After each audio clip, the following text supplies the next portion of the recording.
yourposhpaws.com. Joe D's in historic Ingleside Village is the perfect lunch spot in Midtown Macon. Come to Joe D's and try the cold sandwiches like the po' boy, roast beef and Swiss, and the special Joe D's chicken salad, a village favorite with toasted almonds and orange poppy seed dressing. You've got to try some of Joe D's chili, and there are always a few more soups simmering for you to choose from.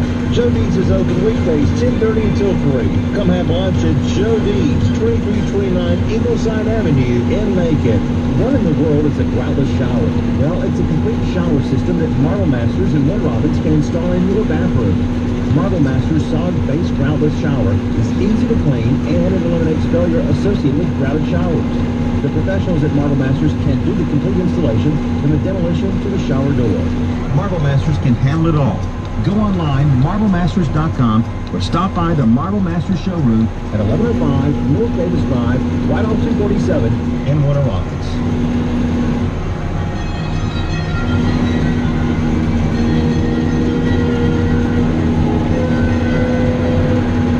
Calvin Ridley is scored on a Matt Ryan touchdown to make it 17-0 with 1:54 to go. The Home Depot scoring drive brought to you by Home Depot. Doors get more done. 7 plays, 40 yards, 352.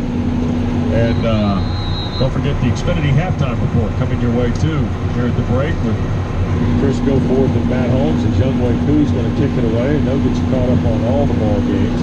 There's a knuckleball that Amir Abdullah didn't have any interest in fielding in the middle of the field to try and turn a double play or return to kick. So Minnesota will take over. Phil Niekro would have been proud of that. Holy cow. Himmer. Boy, it will help. Well, you want to go with the Atlanta Braves. Exactly right. The Atlanta Braves. Nutsy listens to us. Appreciate him. Yep. Man of Flowery Branch. 1:54 to go. First down at 10. Minnesota at its 25. Falcons will get the kick, start second half too. Here's Cousins in trouble. Escapes the pressure to the right. Going to dump to Thielen, who will have the first down. And then dumped out of bounds by Sheffield. Right around the 39-yard, 14-yard gain, first and 10. Yeah, pretty good job by Cousins. Float up in the pocket. Brian O'Neill was able to run. Looked like Steven Means maybe around the pile. Yeah. First down at 10, 39-yard line. Cousins going to shoot it to Rudolph here at the near side. He'll be near another first down. Yard shy for 48, second down and 1, and already